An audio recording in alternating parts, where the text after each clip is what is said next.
Hi everyone. Yeah, I'm Vivek Gohil. I'm just going to talk a bit about kind of what I do at the beginning, and then I get into the interesting stuff. I'm 28 and I have a degenerative muscle condition called Duchenne muscular dystrophy. So I was unable to walk when I was about 9, and then kind of got gradual deterioration of everything from kind of my hands, arms, and fingers. So it was really affected my gaming ability. And also it affects my breathing muscles, and that's why kind of I'm wearing this ventilator. So sometimes when I talk, there might be a bit of gap. So yeah, just bear with me. And I also say it's like, I know it sounds like Darth Vader, so that's pretty good.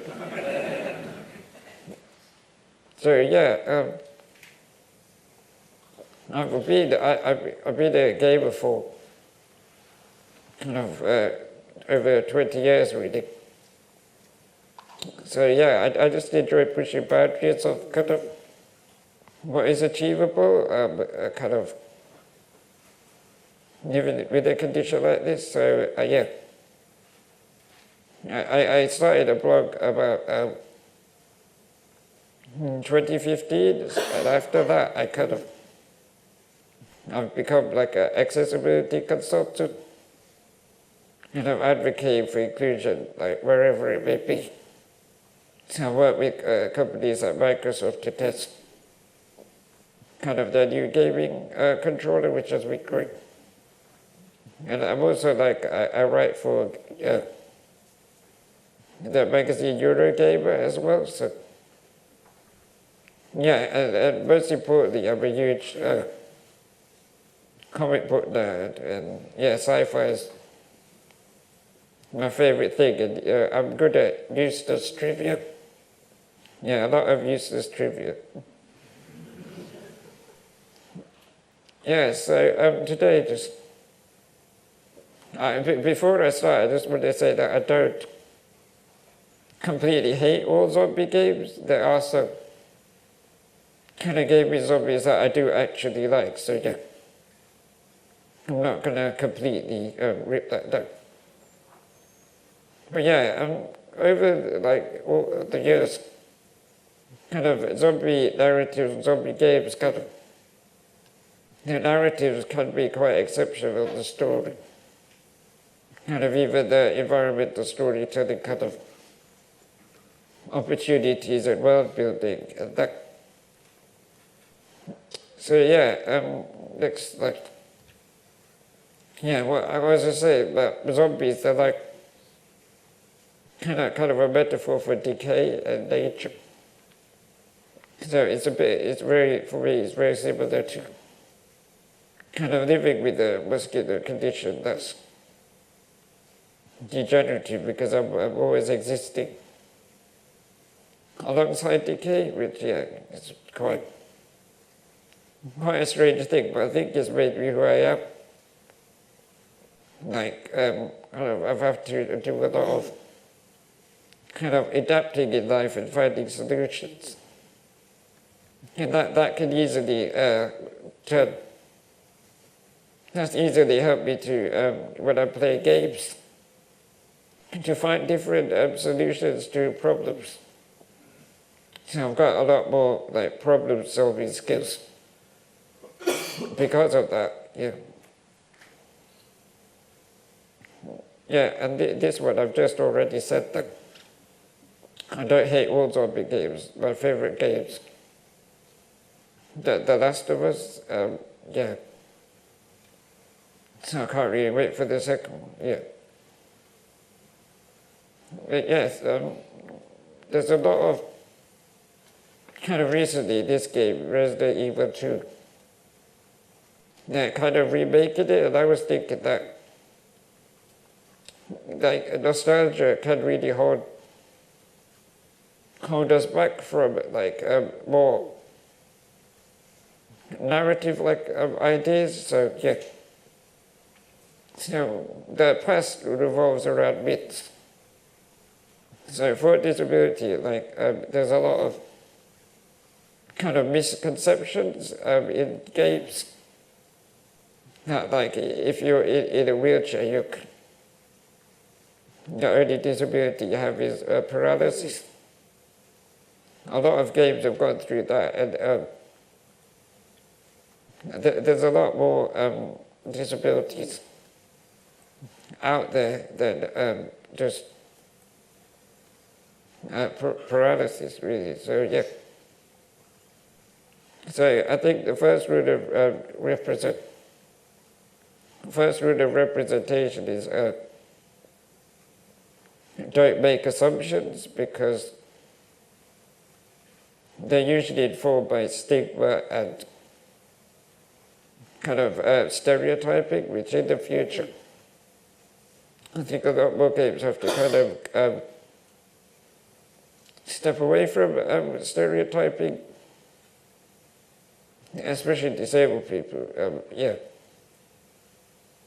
So yeah, I was debating whether to put a joke in about non-Walking Dead,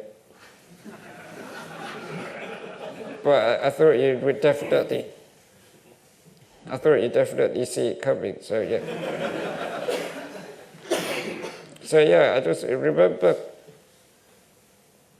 there's a quarter of the world is disabled or has a form of disability, and also 30% of gamers have a disability. So it's quite a big section of people that aren't kind of being represented in the right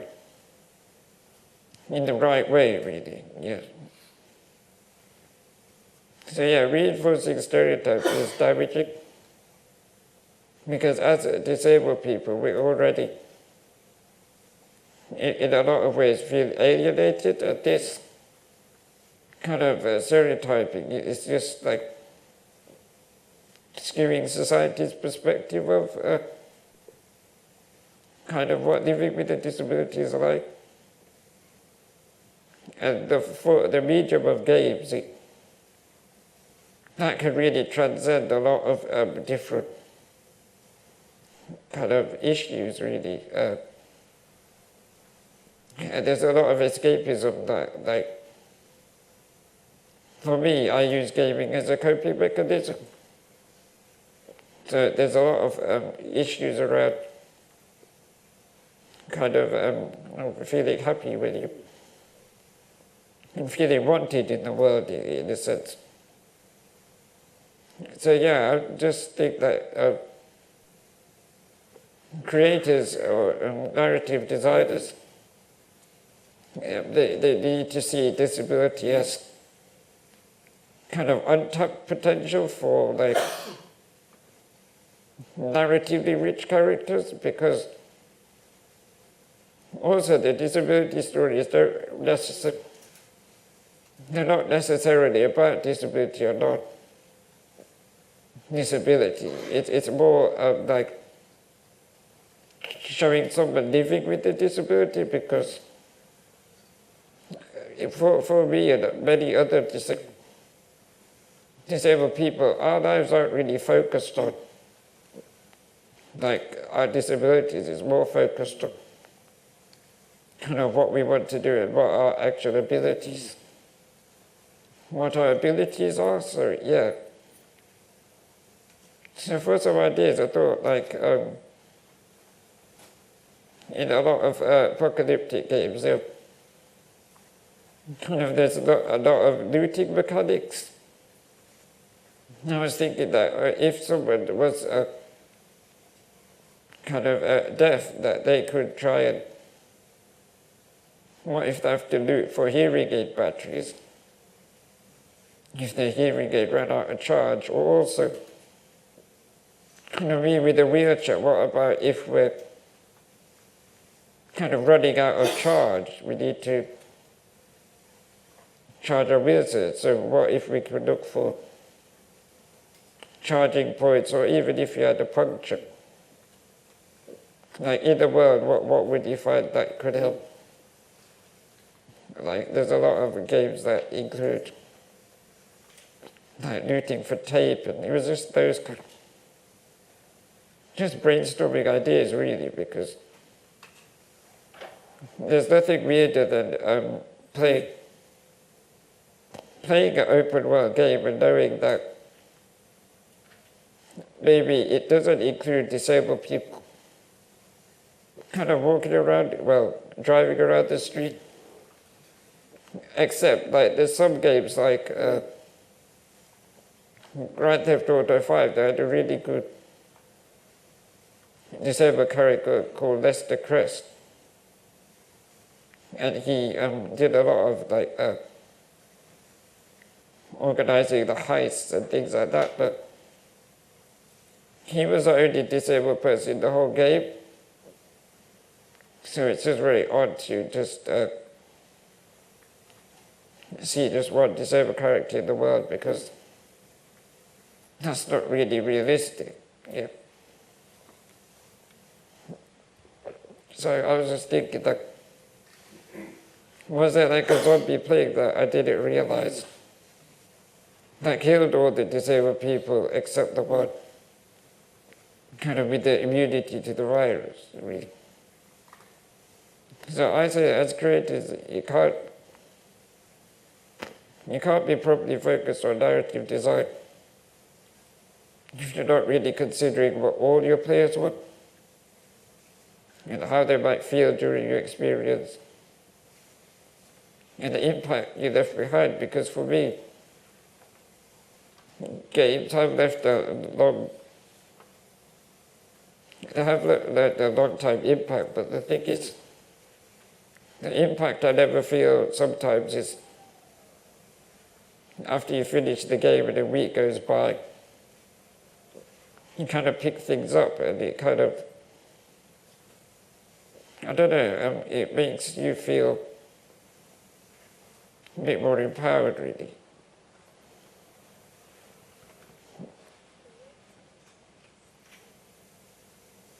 Yeah, okay, the ability to tell stories and deliver experiences and connecting kind of with hearts and minds, that is unique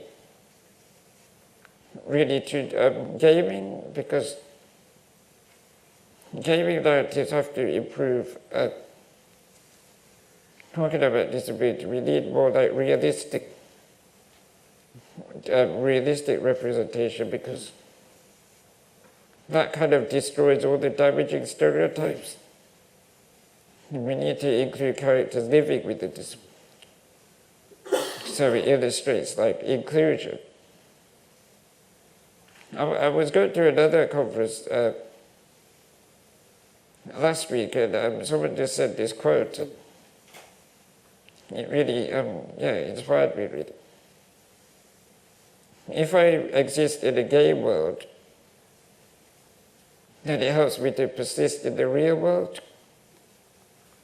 It helps me to find safety rather than kind of a wall keeping me out with the shambling terror. So yeah,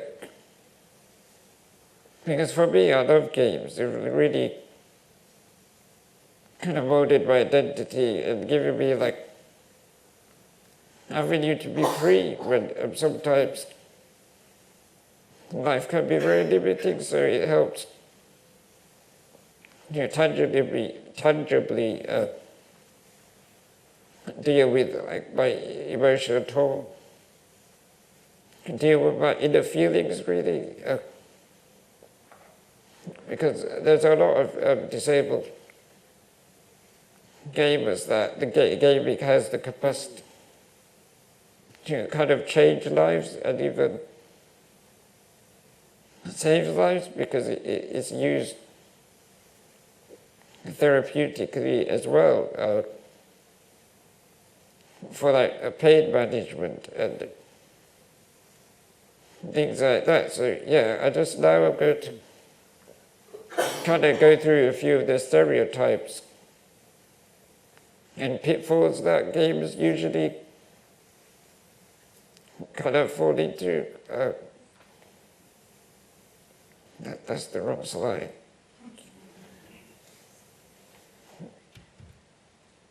No, the other one. Yeah, that's it. No, one more.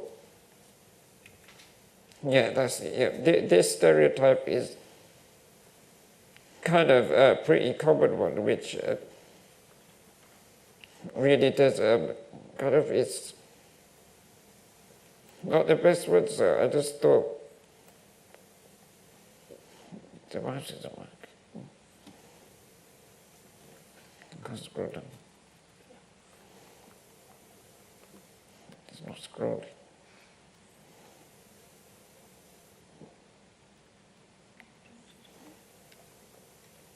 Yeah, so in this game, Wolfenstein, the kind of the protagonist is, the story has kind of been broken physically and mentally, so he's confined to a wheelchair, which that wording happens quite a lot in games. Confined, so it's mostly used as kind of a disability as a narrative device rather than like a characterization. It's not kind of, it shows us that kind of probably life isn't worth living in this state, because he ultimately wants his kind of defective body to be ultimately cured or fixed, and that actually happens. There's a lot of times the body gets, if they're paralyzed through like tech or kind of magical powers. So yeah, because like I've said, gaming is kind of escapism. So when you're playing, you don't really want to be reminded of negative aspects of your condition because you want to enjoy. So, but what I'd hate for kind of disability to completely disappear from the character, because that is part of who we are. So neurodiversity is quite natural. So to make games a bit more realistic, it's also good to add that in. So because if for me, if there was a cure or something like that, I don't think I think it would erase me as a person, because living with this condition has really formed who I am. So the story should kind of explore positive aspects of kind of the devices we live with or devices that assist us. So yeah, because it's quite thrilling to discover a glimpse or like a shadow of ourselves in the character, because that shows it gives it a lot more empowerment. And ultimately, I think I've said this earlier, that it kind of validates our existence. Yeah. So yeah, on the next slide, there's another. This is a common stereotype, the victim. That shows that disabled characters are kind of helpless or pitied or kind of not active. So yeah. So one of the games I picked, Batman Arkham Knight. The other two games I really like, but this one I had quite a lot of issues with the way kind of Barbara Gordon was used, or Oracle, as she's known, because she's quite a stationary character. She's kind of just in a watchtower on the computer. And you don't see her moving around in the wheelchair like quite a lot of the other characters until she's been kidnapped. So yeah, she's only moved because someone's like had to move her rather than her being able to kind of physically move in games. So this just kind of reinforces the stereotype that disability equals weakness, really. So yeah, another game, Life is Strange. This is quite a disturbing game in one sense. Because at the end, there's like a dilemma of you either save the city or you save your friend. But if you save your city, Max, his friend, Chloe, she'll kind of end up in a wheelchair with like a tracheostomy. And part of that mission afterwards is kind of Max helping her friend Chloe commit suicide, so she had to kind of go to the bathroom to get all these drugs and stuff, which is quite shocking because in the world, like in narrative games, you should have a choice. A narrative kind of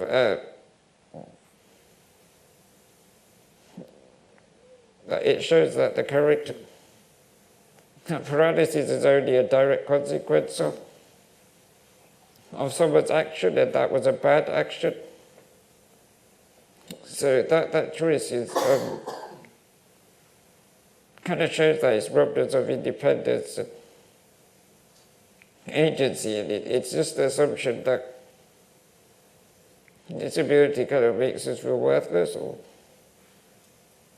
even contemplating suicide is like quite a common theme in disability, which is really the choice. That's what I call kind of unintentional ignorance, presented gamers with a limited view that a lot of disabled people kind of aren't happy with living,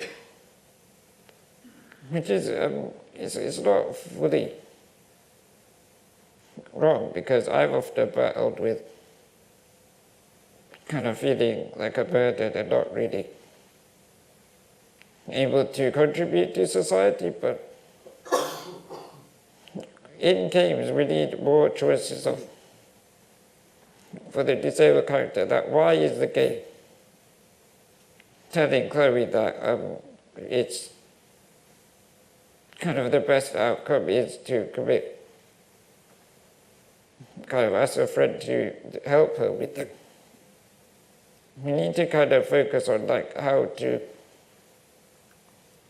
their characters adapt to paralysis and kind of their mental health and social issues that kind of follow on from it. It's because the depression is not the fundamental state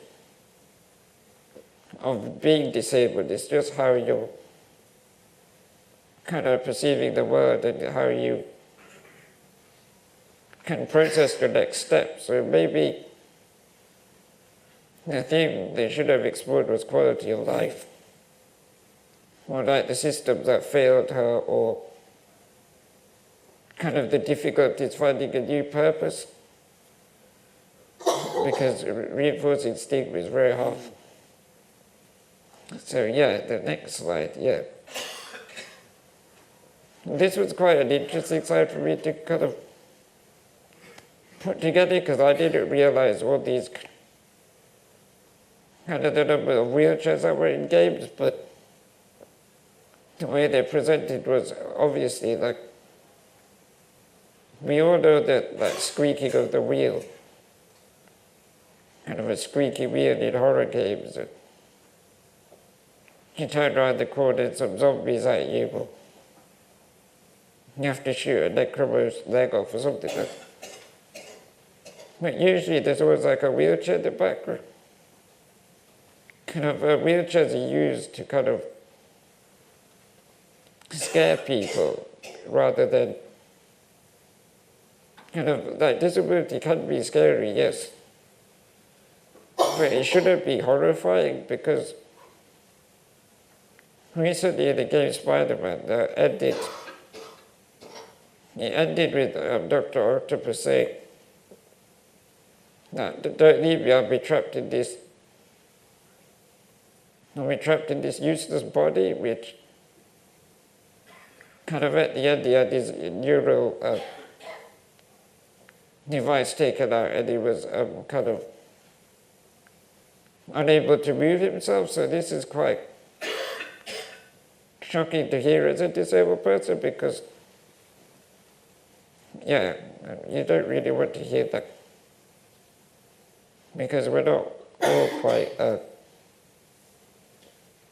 we do have quite a lot of ability.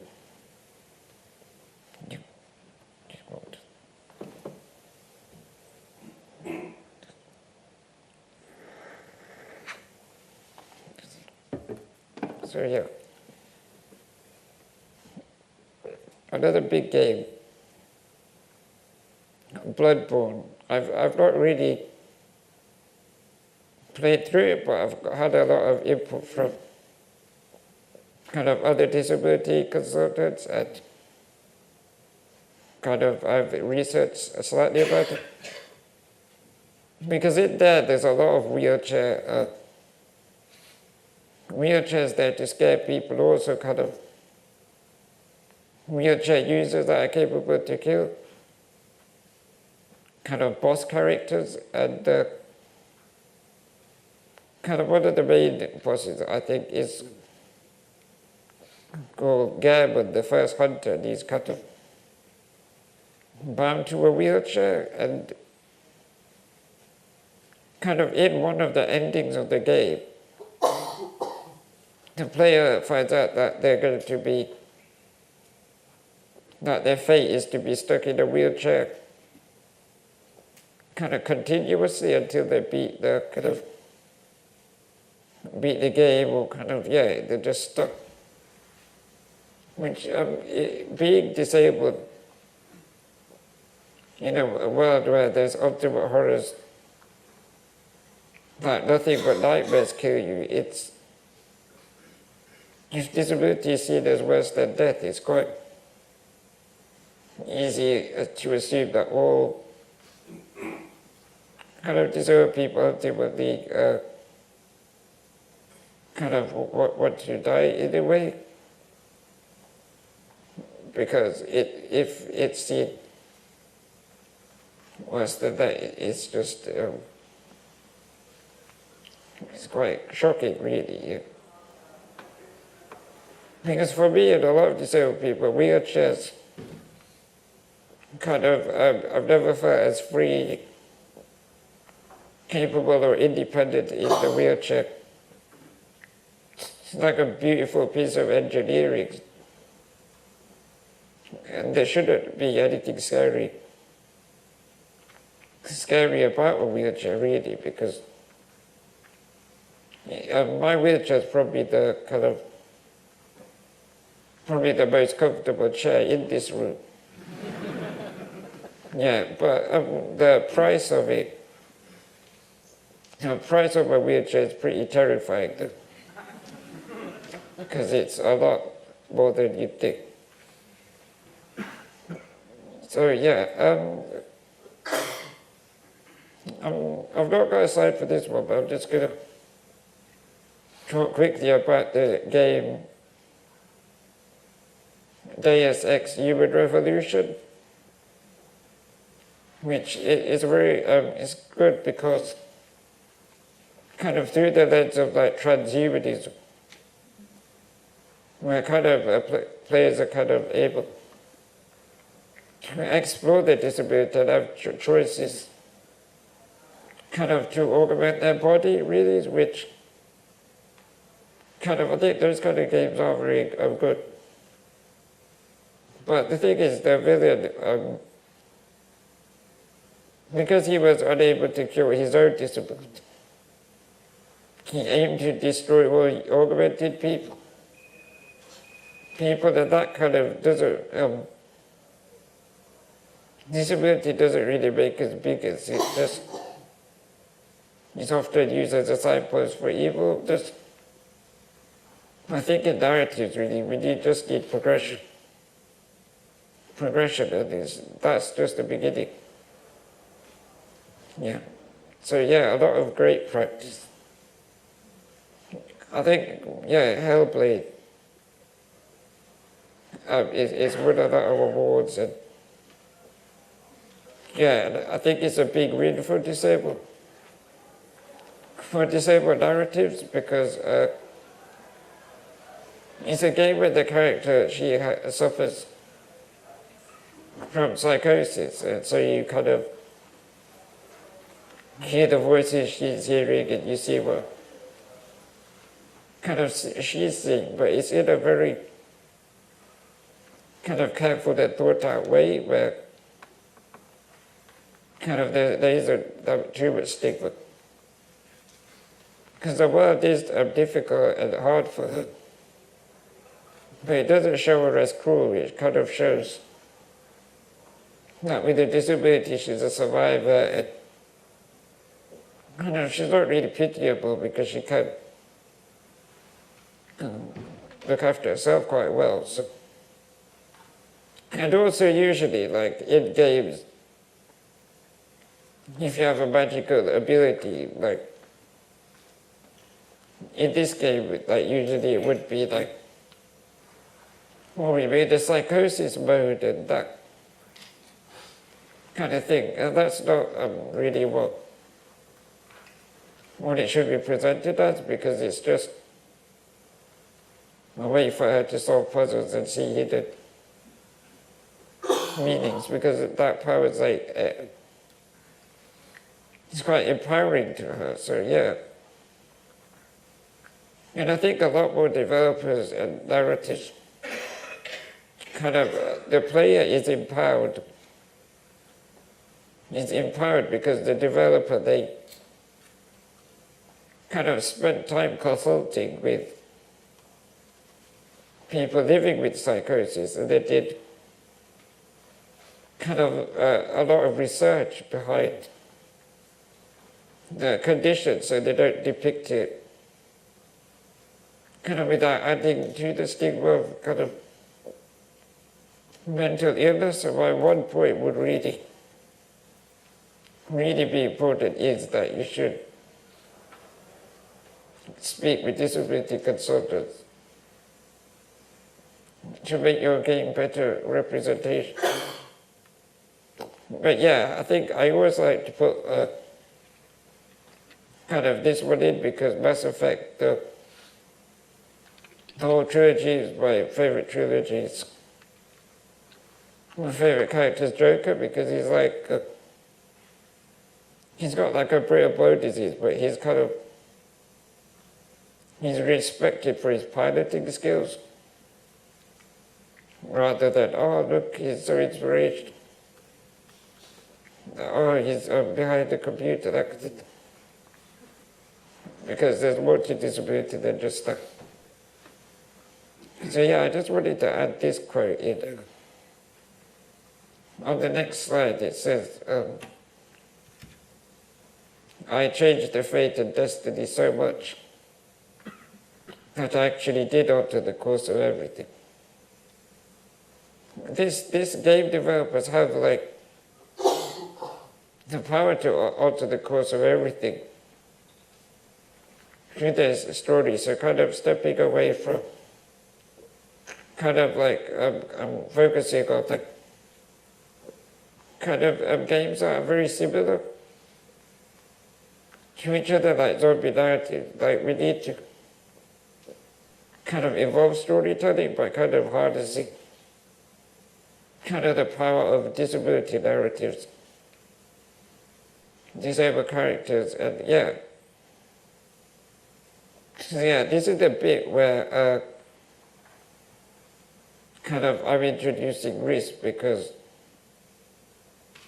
I'm gonna be sharing some of I'm gonna be sharing some of my ideas to you to kind of introduce a disabled character kind of maybe without the negative stereotypes.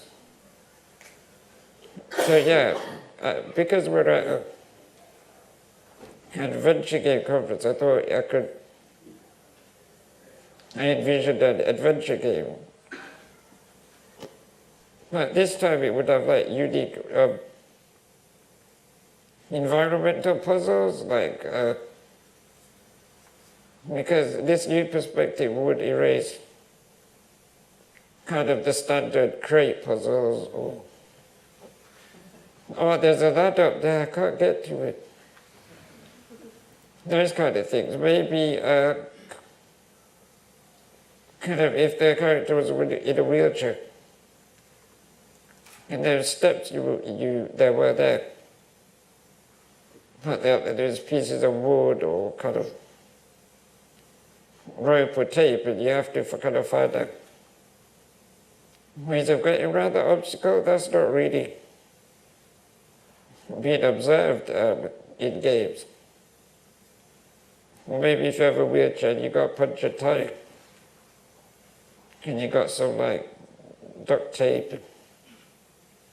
Yeah, and also a lot of disabled people have assistance dogs, so maybe the game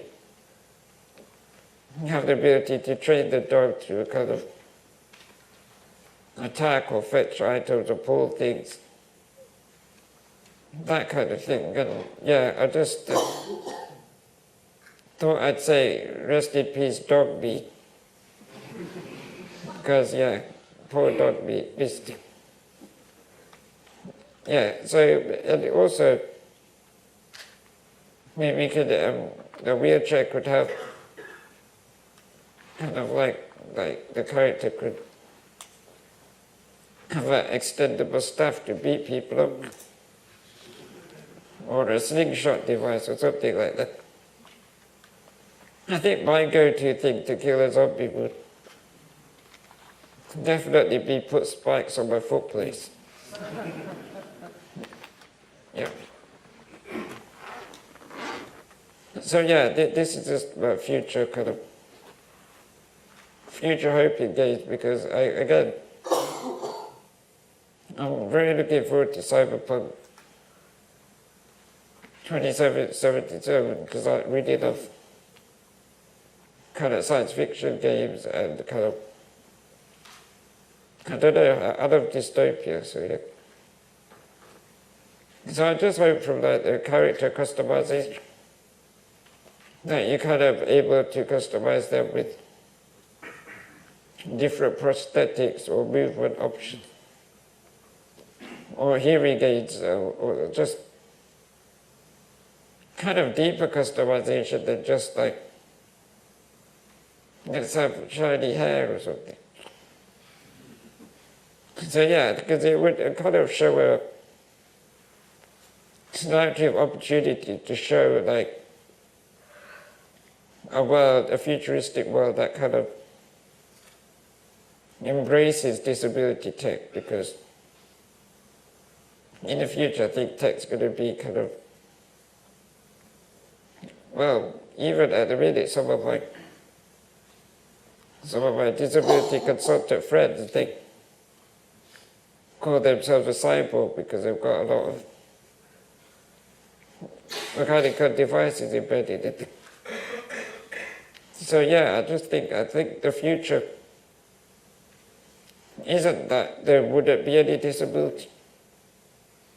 The future would be that the environment would kind of be a lot more accessible for disabled people, kind of be able to do a lot more.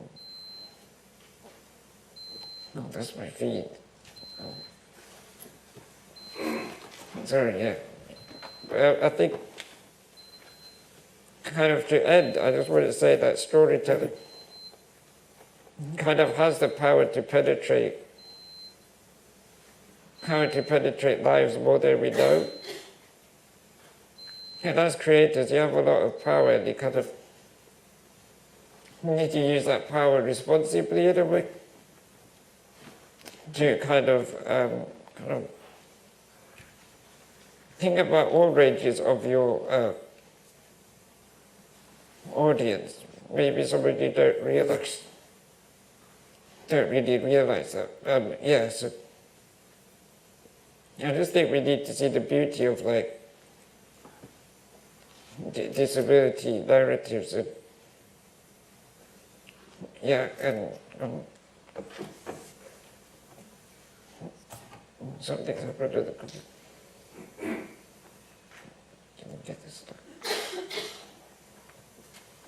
Yeah, I think because before I go, I just want to say I adore this industry because I just admire everyone in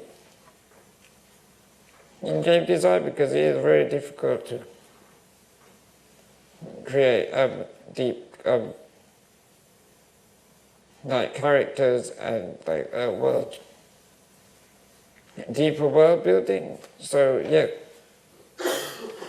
I understand that it's difficult to do a lot of what happens in games, but I think if you try and get your stories to represent as a big wide audience as you can, I think that would make the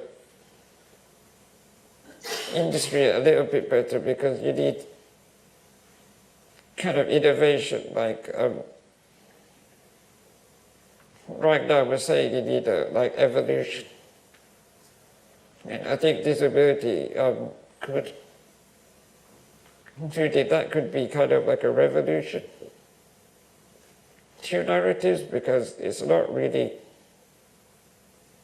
been done in a powerful way before. So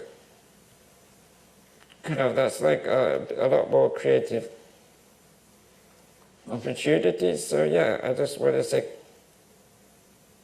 thanks for listening, and you were awesome.